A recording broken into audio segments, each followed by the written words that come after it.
Don't make these 3 mistakes with your protagonist. When creating a protagonist, a natural tendency emerges. We want them to be interesting, competent, impressive, and ideal. We endow them with qualities, great abilities, and sometimes even commendable moral values. And in the end, we end up with a character who seems to have it all. But from a narrative standpoint, they actually don't work at all. At first, the reader may appreciate them. They see someone who is strong, capable, and confident. Everything flows smoothly. Everything is under control. But as the story progresses, a strange feeling sets in. There is no tension, no doubt, no anticipation, because nothing truly stands in this character's way. And I strongly emphasize the word truly, because we must distinguish between a feeling and a fact.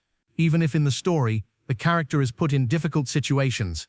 If none of these events leads to real consequences, over time, the emotional impact will be zero. Yet from a factual standpoint, the character is in danger. And that's where the problem becomes clear.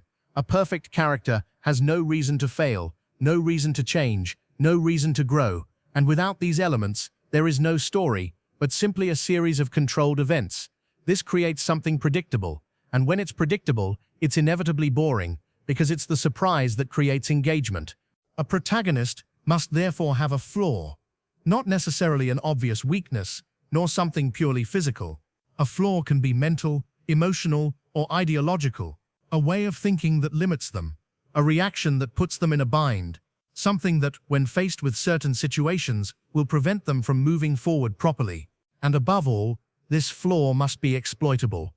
It must not simply exist. It must come into conflict with the story. It must create mistakes, consequences, and tensions.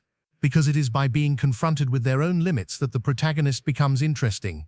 In practical terms, this means that your character must not be designed to succeed. They must be designed to face trials and obstacles. So it's not what they do perfectly that matters, but rather what they can't handle. A perfect protagonist is easy to read, but predictable. An imperfect protagonist is unstable, and therefore captivating. And it's this controlled instability that will give your story a real reason to exist.